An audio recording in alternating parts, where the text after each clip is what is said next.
The morning air clung to the old man's coat as he stepped into the bright lobby. His clothes were worn, his boots scraped softly across the floor, and his tired posture made several customers glance away in annoyance. To them, he looked like someone who wandered in by mistakes. Someone who didn't belong in a polished bank with glass walls and marble tiles. Yet his eyes held a quiet steadiness, the kind that notices everything without needing attention. The manager, Vic Delane, stood behind the counter in a crisp shirt and a smile too sharp to be kind. He looked at the old man as if evaluating trouble. "Yes, can I help you?" His tone suggested the opposite. The old man placed a dark metal card on the counter. Its edges were scuffed, but its weight was unmistakable. "I just want to see my balance," he said softly. A nearby customer snickered. Another whispered, "He thinks that card is real." Even the security guard stepped closer, hand resting near his belt. Victor tapped the card with one finger, mocking curiosity. "Sir, where did you find this?" The old man didn't flinch. "Run it." Something about the calm in his voice made the room pause. Victor slid the card into the terminal with dramatic skepticism. He typed loudly, as if each keystroke proved his doubt. "You understand this kind of card is for elite clients, right?" The old man nodded once. The loading screen spun. The smirk on Victor's face grew till it suddenly froze. He leaned closer, eyes narrowing. He clicked again. Then again, his breath hitched. The name on the screen didn't change. Neither did the massive balance below it. His skin drained of color. The guard stepped back, confused. Customers leaned forward in disbelief as Victor whispered, "No. This can't be real." The old man finally spoke, voice steady. "Something wrong." Victor swallowed hard, the earlier arrogance gone. "Sir, I didn't realize." The old man raised a hand gently, and Victor fell silent. "You judged me before you knew anything," he said. "Tell me, Victor, did you see my clothes first or my character?" The question echoed across the lobby. Victor looked down, unable to answer. The old man didn't look angry, just disappointed. The kind of disappointment that makes a room feel colder.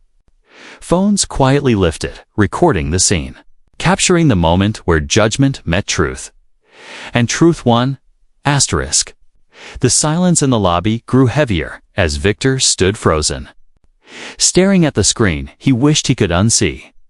His polished confidence had shattered, leaving only panic in its place. He rubbed his palms against his slacks, trying to steady his breath, while the old man Mr. Hale stood completely calm, as if this moment belonged to him. Customers whispered from every corner. Look at Victor's face. He was ready to kick the poor guy out. That balance must be insane. Victor turned away from their murmurs, but he couldn't escape them. His ears burned. His pride cracked. His eyes darted back to the card, then to the old man, as if begging reality to reverse itself. "Sir," he stammered, "please allow me to confirm something." "Our system could be slow to detect technical delasted issues." Mr. Hale didn't move. "You think the system is lying?" Victor had no reply. He clicked again, slower, like cautious touch might force a different result. But the name and account details glowed clearly. Elias Hale, primary executive holder. And right below it, the type of account reserved for only the highest tier of clients. Victor's breath trembled. "A young woman near the entrance whispered, 'Wait. I've heard that name before.'" Another nodded. "Yeah. Isn't he the founder of the Summit Group?" "Looks nothing like his photos," someone whispered. "He doesn't need to," the woman replied. "Power doesn't need a suit." Victor finally stepped back from the monitor, throat tight. "Mr. Hale, I sincerely apologize for you." Apologized quickly. Mr. Hale said softly, but not early enough. The words were gentle, but they pierced sharper than anger. Victor's shoulders slumped as he realized the truth behind them. The security guard, who moments earlier stood ready to escort the poor man out, now lowered his gaze, ashamed. Even the tellers who had smirked earlier shifted awkwardly, papers forgotten in their hands. Mr. Hale finally turned, looking not at Victor, but at the entire room. "No person," he said, voice level and steady, "should need wealth to earn respect." The lobby went still. Not a whisper. Not a breath out of place. Victor felt the weight of every eye on him. For once, he didn't know where to hide because there was no hiding from the truth he had exposed about himself. And deep down, he feared this moment was only the beginning. Victor stood stiff as a statue, hoping the moment would fade, but it only grew louder in the silence. Every customer, every teller, every guard now watched him with a mix of disbelief and judgment. Moments ago, he had ruled the room with arrogance. Now the room ruled him. Mr. Hale turned slowly back toward the counter, resting one hand gently on the surface. There was no anger in his expression, only a calm that made Victor nervous. "Tell me something," Mr. Hale said quietly. "When I stood in front of you, what did you decide about me?" Victor's throat tightened. "Sir, I simply assumed that I was trouble." Mr. Hale finished for him. Victor's eyes dropped like they were too heavy to lift. He could feel the burn of embarrassment crawling up his neck in the corner. An older couple whispered, "He never treats wealthy clients like that," a younger man added. He didn't even ask the guy's name before judging him. A woman near the chairs murmured, "This happens more often than people admit." Victor winced at every comment. His polished authority was unraveling thread by thread. Mr. Hale clasped his hands together, letting a long breath settle over the room. "Victor," he said, "you handle people's trust for a living. But today, you handled assumptions instead." Those words cut deeper than accusation. They reflected a truth Victor didn't want to see, but now had no choice but to face. He tried to steady his voice. "Sir, I wasn't aware of your status. That's the point." Mr. Hale's tone remained soft. "You shouldn't require someone's status to offer basic respect." A wave of guilt washed over Victor. His job, his reputation, his future everything felt suddenly fragile. His mind raced. Tomorrow's headlines flashed through his imagination. Viral videos, complaints, disciplinary action. Customers leaned in as if witnessing a lesson unfolding in real time. The tension stretched like a held breath. Mr. Hale finally reached for his card, sliding it off the counter with quiet grace. "I didn't come here for luxury treatment," he said. "I came here to see how this place treats people when no one important is watching." Victor's heart pounded. That line echoed across the room like a verdict. The old man turned to leave, but paused just long enough for Victor to feel the weight of unfinished consequences. And as the doors parted, every employee knew the truth. This wasn't the end. It was the warning. Asterisk. The next morning arrived with a strange tension hanging over the branch. Employees whispered before the doors even opened. Everyone had heard some version of what happened: the video clips, the shocked reactions, the manager's humiliation. Some staff pretended nothing was wrong, but their stiff posture revealed everything. Victor arrived early, hoping to regain control before anyone noticed the cracks. But even he felt a shift in the air. Customers were watching him differently. Tellers avoided his eye. The guard gave a polite nod, softer than usual, almost apologetic, at 9:07 a.m. The door slid open again, and the lobby fell silent. Mr. Hale stepped inside, not in worn clothes this time, but in a charcoal suit that carried quiet authority. He didn't flaunt it. He didn't need to. He moved like someone who belonged everywhere, yet still chose humility. His presence straightened the room instantly, like an invisible ripple passing through the air. Victor froze behind the counter, throat tightening.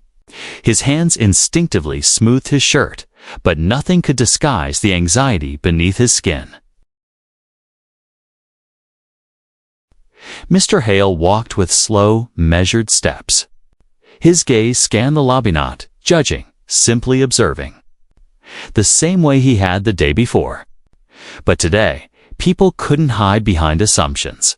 A teller whispered to another, "That's him. He looks so different." Her colleague replied, "He looked important yesterday too. We just didn't see it."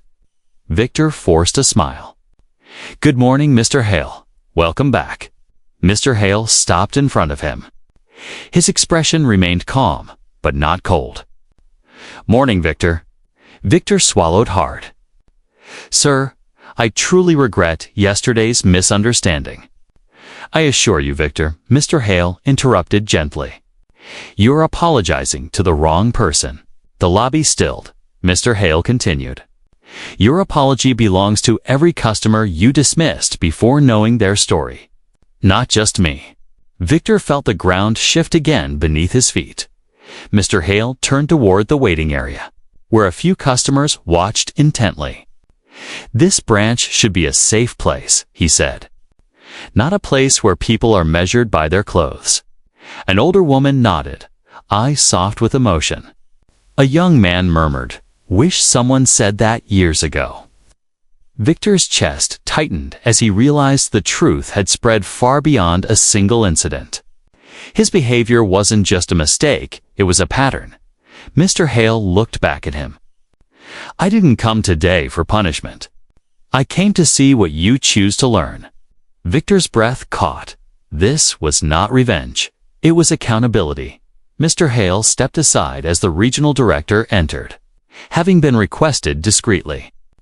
Conversations fell to whispers as the two walked toward the operations room, leaving Victor standing alone in the widest silence he had ever felt.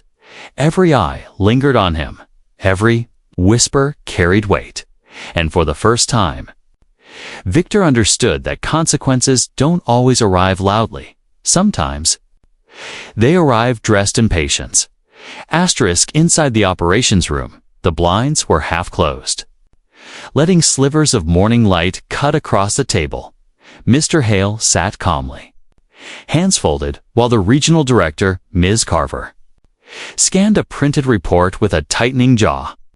She had heard fragments of what happened, but the full story written out in detail struck deeper than the rumors. Victor's behavior wasn't an isolated event, she said quietly. "We've had several complaints this quarter." Mr. Hale nodded. "People shouldn't need to raise their voice to be treated like humans." Ms. Carver exhaled, frustrated. "I agree. And it means we failed to catch the pattern sooner." Outside, employees pretended to work while leaning subtly toward the door. The atmosphere was thick with anticipation. Some hoped for change. Others feared the fallout. And in the center of that tension stood Victor, staring at the frosted glass panel as if waiting for a verdict written in shadow. Inside, Mr. Hale's voice stayed steady. "This isn't about punishing one man. It's about fixing a culture." Ms. Carver nodded. "But discipline must still be addressed." She walked out first. The room fell silent as she approached the counter where Victor stood, pale and stiff. Mr. Hale followed, not towering over the moment, but carrying a calm weight that made everyone straighten instinctively. "Victor," Ms. Carver began, "we've reviewed yesterday's incident. Your handling of the situation violated multiple customer care standards." Victor swallowed. "I understand. And I'm willing to correct it." Mr. Hale stepped closer. "Correction begins with honesty. Can you admit why you treated me the way you did?" Victor's voice cracked. "I judged you by appearance. I assumed you lacked resources or status." The words felt like stones falling from his chest. Mr. Hale nodded slowly. "Acknowledging the truth is the first step, but change requires more." Customers watched with quiet intensity. Some leaned forward. Others held their breath. knowing something significant was unfolding, something rarely seen in public. Ms. Carver opened a folder. Effective today, you are placed under formal review. Mandatory retraining begins immediately, and your managerial duties are temporarily suspended. A ripple of shock swept through the lobby. Victor lowered his head, not arguing, not denying, only absorbing the reality he shaped with his own choices. Mr. Hale studied him not with anger, but with the kind of stern compassion that expects growth rather than punishment. "Victor," he said gently, "I believe people can change. But respect must become your habit, not your performance." Those words struck deeper than any reprimand. Customers exchanged glances. Some nodded approvingly. A teller whispered, "Maybe this is what we've needed for a long time." Ms. Carver gathered the papers and motioned for the HR coordinator to escort Victor to sign the necessary forms. As he walked away, the weight of the past day clung to his shoulders, yet so did a chance for redemption. If he chose to take it, Mr. Hale turned to the staff. "No more guessing who deserves kindness," he said softly. "Everyone deserves it." And in that quiet declaration, something inside the branch shifted like a door opening to a better future. Asterisk. The sun climbed higher as the morning settled into the branch. But something in the air felt new, lighter, clearer, as if the building itself had exhaled a long-held breath. Employees straightened papers, adjusted chairs, and tried to disguise the quiet hope rising in them. After years of unspoken discomfort, change finally felt possible. Mr. Hale stepped out of the operations room with a calm steadiness, his presence neither loud nor commanding. Every person in the lobby turned toward him instinctively. He didn't ask for attention. He simply earned it the same way he earned respect. Quietly, consistently, without needing applause. Tellers lined up near their stations, unsure whether to greet him or stay still. A few customers remained seated, pretending to look at their phones while actually watching him with curious gratitude. Word had spread fast. This wasn't just some wealthy man. He was the one who owned the institution, the one who built its reputation from scratch, the one who walked in yesterday wearing humility. Like a second skin, he stopped near the counter where Victor had stood only an hour earlier. The space felt different, now tense, more aware. A young teller, nervous but sincere, finally asked, "Sir, will things change here?" Mr. Hale offered a small, warm smile. "Yes, but change doesn't start with rules. It starts with people." His voice carried through the lobby, gentle yet strong enough to settle into every listening heart. "Everyone who walks in here," he continued, "should feel safe, seen, respected, whether they arrive in a suit or a coat that's seen better days." A woman by the waiting area whispered, "That's what a leader sounds like." Her friend nodded. He didn't raise his voice once, but I felt every word.